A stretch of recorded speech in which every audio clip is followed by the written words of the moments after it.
Why do so many elderly individuals seem to diminish after turning 80? Even those who were once sharp and thriving just a few years earlier often begin to decline.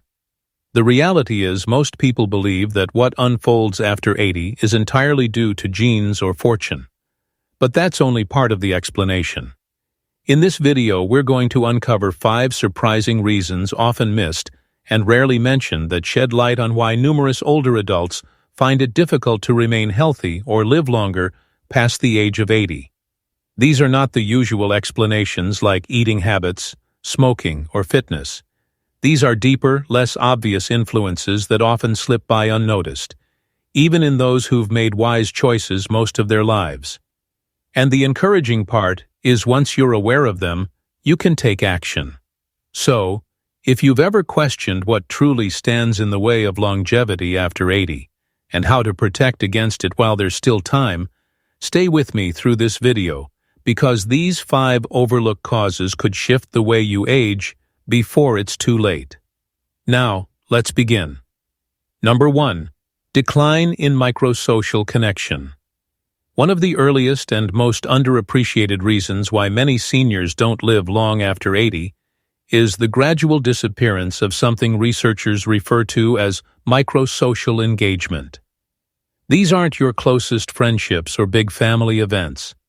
Those still hold value, of course, but it's the smaller, easily forgotten interactions that once naturally filled your daily routine without much effort. Think about how frequently you used to greet the mail carrier, laugh briefly with the cashier at the grocery store, or wave to the neighbors strolling by with their dog. Those little exchanges weren't just pleasant. They were helping to regulate your nervous system, strengthen your sense of belonging, and keep your brain's social circuits active and tuned. But once past 80, many older adults stop going to the market themselves. They begin shopping online or depend on relatives to do it. They avoid small talk with strangers because their hearing isn't as strong as it once was. Or they give up on daily walks just because it's a bit too chilly outside, or their balance feels uncertain. And when these brief moments of connection start to disappear, so does something else: vitality. What's fascinating is that most people don't even realize it's happening. They assume they're just making life simpler. But in reality, they're cutting off subtle social contact that boosts mental clarity, enhances emotional well-being, and signals the body that they're still an active part of the everyday world. It doesn't need to be elaborate. I've known men in their 80s who remain mentally agile simply because they walked to the same cafe each morning, greeted the same familiar employees, and nodded at the same 3 people on the street corner. That 5-minute window of social interaction wasn't just routine, it was essential. It gave structure to their day. It kept them engaged. It reminded them they mattered. And there's a physical consequence when this disappears. The brain processes isolation, both the obvious kind and the quiet kind, as a stress trigger. It alters hormone patterns, increases inflammation, and suppresses the immune system. But more critically, it starts to shrink the networks in the brain that manage memory, focus, and emotional control. Put simply, it causes you to feel older faster. So, if you've caught yourself speaking less with others during the day, or if you've stopped going out for small tasks, stopped initiating light conversations, or started to feel unnoticed in your neighborhood, it's time to change that. Because those moments of connection, even the ones that seem minor, are subtly reminding your brain and your body that you still have value. You're still connected to life. And that message is one of the most powerful prescriptions for staying alive, not just in terms of years, but in spirit. Number 2. Overly cautious inactivity. Another quiet reason many people don't make it well beyond 80 is something that looks like wisdom on the surface: being cautious. But there's a delicate balance between staying safe and becoming overly protective. Once that balance tips, the effects aren't usually instant, but they are always compounding. It often begins with a good motive. Maybe you slipped on the stairs once or nearly stumbled on a sidewalk, so you decide to cut back on outdoor walks. You stop crouching to reach lower cabinets or getting into the back seat of a car. You start sitting more and staying seated longer. People around you encourage the decision. Take it slow, they say. Don't strain yourself. And before you even notice, you've built a life that is safe but stagnant. But here's what few people ever bring up. When movement slows down, strength fades away. And not just in your arms and legs, but in your balance, coordination, and inner control. Your body isn't like a machine that needs rest to stay in shape. It's more like a living garden that requires regular care. And when activity drops to minimal levels, things don't hold steady. They decline. One of the first places this becomes visible is the core. Most people don't realize how essential those deep core muscles are for almost everything standing upright, walking with stability, lifting objects, even rising from a chair. If those muscles remain unused, even for just a couple of weeks, they begin to waste. And once they weaken, your balance starts to falter.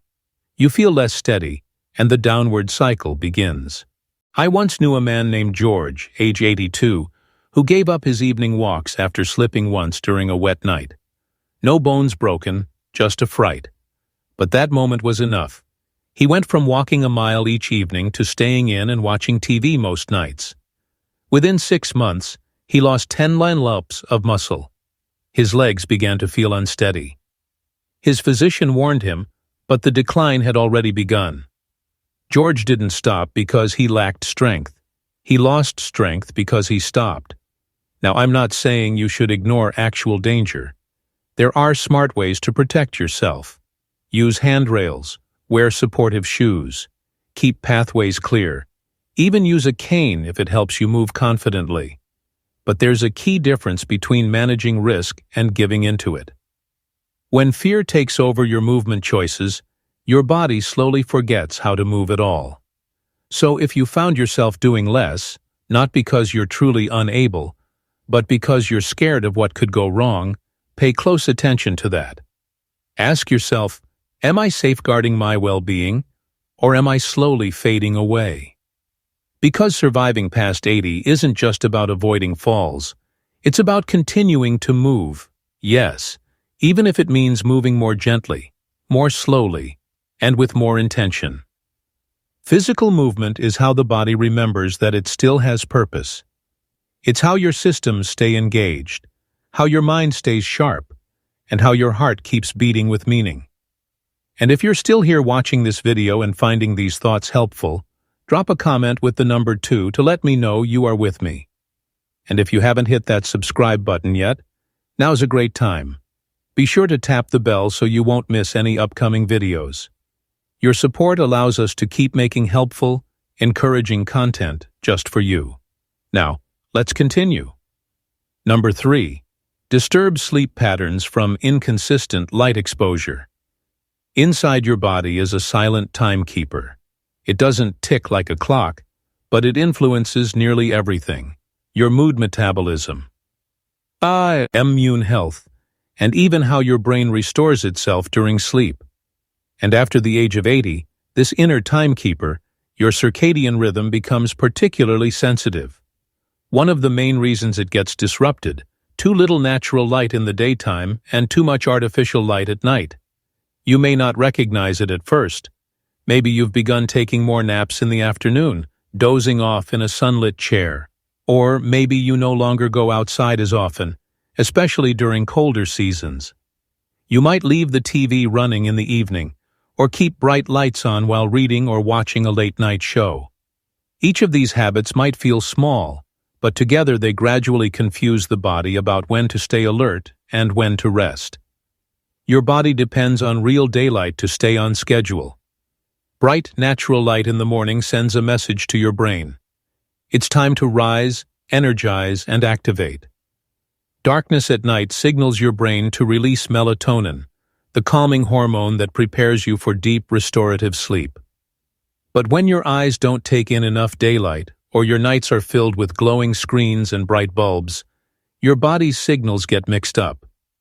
The result: falling asleep becomes more difficult. Staying asleep becomes inconsistent. You might wake up feeling sluggish even after spending 8 hours in bed. You might feel your focus fading throughout the day, or notice your memory isn't as sharp. And over time, poor sleep does more than drain your energy. It suppresses your immune system, destabilizes your mood, and raises the likelihood of cognitive decline. Then there's the matter of vitamin D. Your body naturally produces it when your skin is exposed to sunlight. But after 80, your ability to generate vitamin D from the sun declines, making outdoor light even more important. Without it, your bones weaken, your muscles suffer, and your immune defense lowers. I once had a conversation with a woman named Margaret who was 84 and had been feeling more exhausted and mentally cloudy than usual. Her blood test showed no problems. Her meals hadn't changed. She wasn't on any new medications. The turning point came when her doctor simply suggested she spend 20 minutes each morning sitting near the window with the blinds fully open and turn off her screens at least 1 hour before bedtime. Within 2 weeks, her sleep got better. Her memory improved. Her mood lifted. It wasn't a new medication. It was exposure to light. So, if you've been spending most of your day indoors with the curtains closed, or if your evenings are filled with the glow of a phone or television screen, it's time to make a change. Try stepping outside within the first hour after waking up. Even if it's only for a few minutes on your porch, let your eyes and skin absorb that morning sunlight. In the evening, lower the lights. Give your body the signal that it's time to slow down. These natural rhythms aren't just soothing. They are essential because what many don't realize is that aging isn't just the result of physical wear and tear. It's also the result of internal disarray, of the body's systems falling out of alignment. And when you restore your exposure to light, your sleep-wake patterns, and your daily flow, you restore balance. That's how you remind your body, even at 85, that it's still on track, still active, still alive. Number 4. Emotional suppression due to loss and isolation. By the time many individuals reach their 80s, they've endured more loss than most younger people can imagine. A partner, a brother or sister, a childhood friend, sometimes even a son or daughter. And while the outside world may offer polite condolences, what often goes unspoken is how much those losses accumulate, not just as memories, but inside the body. What happens after 80 often isn't just mourning, it's emotional suppression. It's the gradual habit of holding in the pain instead of processing it, of putting on a strong face because you think you're supposed to be used to it by now, or because there's no one left who can truly understand the depth of what you've gone through. But the truth is this: the body doesn't forget. When grief isn't expressed, when it isn't spoken, shared, or fully acknowledged, it doesn't fade away. It settles in. And over time, that hidden sorrow turns physical. It impacts your immune system. It interferes with digestion. It disrupts sleep. It shifts your hormones. It places your nervous system in a quiet, constant state of stress. And the most difficult part, it happens invisibly. On the outside, you might seem steady. You might even say you're fine. But if your shoulders feel a bit heavier, if your breathing has become more shallow, if your inner spark has dulled just enough that you don't quite recognize yourself, grief could be the cause, even if you haven't talked about it for years. I remember a man named Frank, 86, who lost his wife of 6 decades. He didn't cry much, said it wasn't his style, told everyone he was managing, but within a year he lost weight, stopped visiting the senior center, and had trouble sleeping. Not because of a disease, but because his body was holding on to pain that had never been given a voice. You see, emotional pain doesn't need to be loud or overwhelming to leave a mark. And by the time it starts showing up in your physical health, the link isn't always easy to recognize. What keeps people going strong beyond 80 often isn't just physical resilience. It's emotional release. It's having safe, open channels to express anxiety or longing.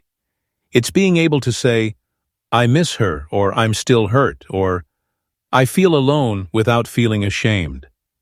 That kind of expression gives the heart room to breathe.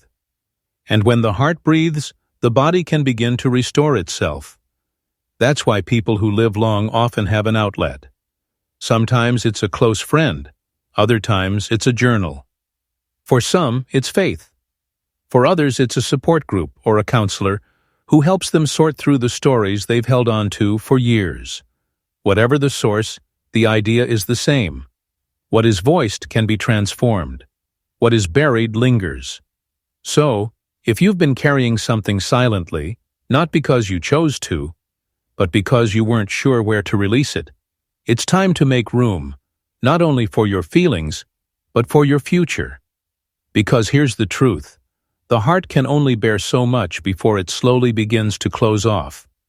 And if you want to thrive well past 80, not just surviving, but truly living, you have to give yourself space to feel. If you're still here watching this video and these ideas are resonating with you, please comment number 4 below so I know you're with me. And if you haven't already subscribed, now's a good time. Click that button and turn on notifications so you don't miss future videos. Your support helps us continue making meaningful content that informs and encourages you. Now let's continue.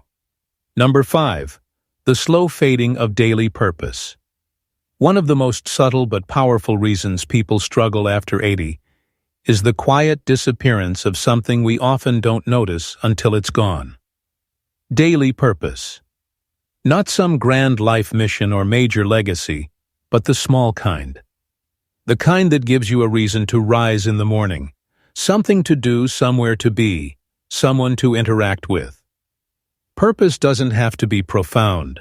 It might be watering the garden before the sun gets too hot. It might be feeding the stray cat that waits outside your front step. It could be writing a note to your granddaughter or fixing the latch on the backyard gate. But when these simple routines begin to fall away, when mornings arrive without reason and nights come without anything to look back on, a quiet shutting down begins.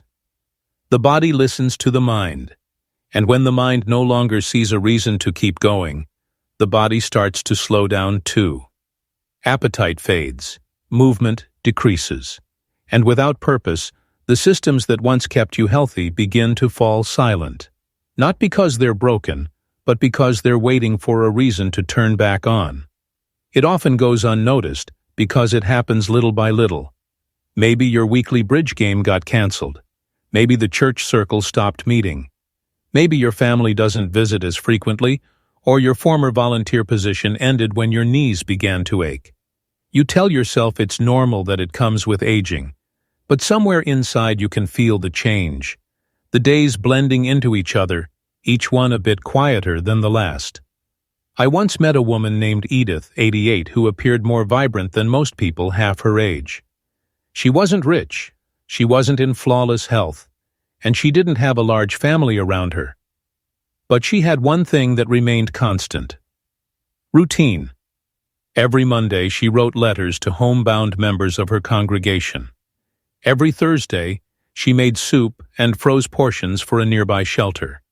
Every afternoon around 4 huddle, she sat by her window to watch the neighborhood children walk back from school.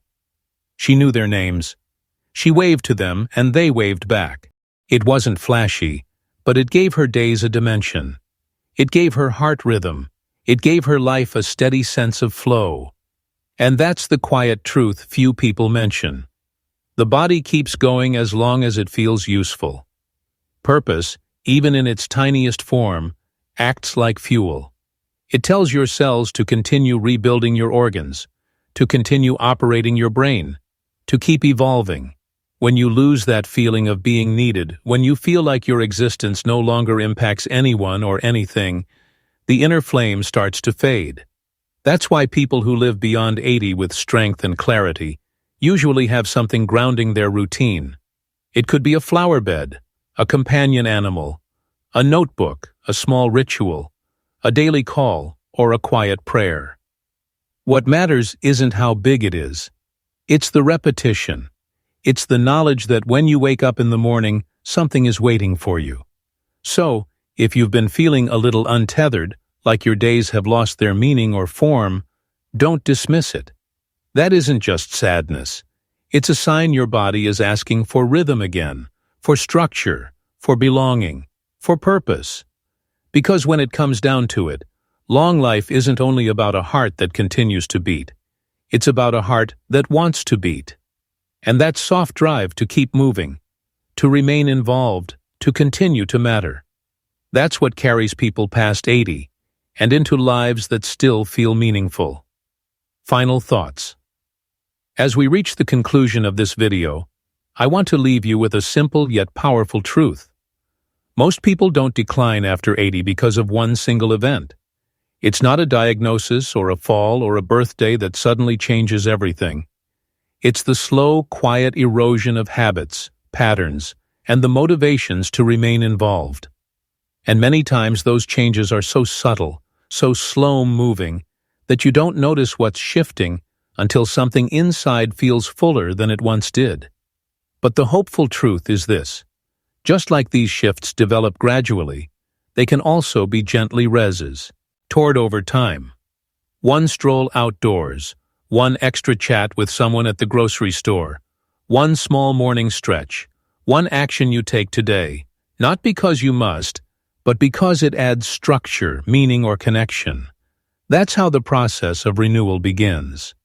So, think back to the 5 overlooked reasons we discussed. Which one surprised you the most? Which one felt strangely familiar? And more importantly, which one are you ready to act on even in a small way beginning today? Because the reality is you hold more influence than you believe. Not to halt aging, but to reshape the way you experience it. And if you're willing to stay alert to the subtle shifts, if you're willing to protect your rhythms, nurture your purpose, and allow yourself to feel what longs to be felt, then chances are you won't just reach 80. You'll live beyond it fully and intentionally on your terms. Thank you for being with us today. We'd really love to hear from you. Leave a comment below and let us know one thing you took from this message and how you hope to apply it in your own journey. Your input matters deeply to us, so please feel free to share. Reading your reflections gives us energy and encouragement. If you found this video helpful and meaningful, please like, subscribe, and share it with someone who might benefit. Your continued support helps us keep creation more helpful content.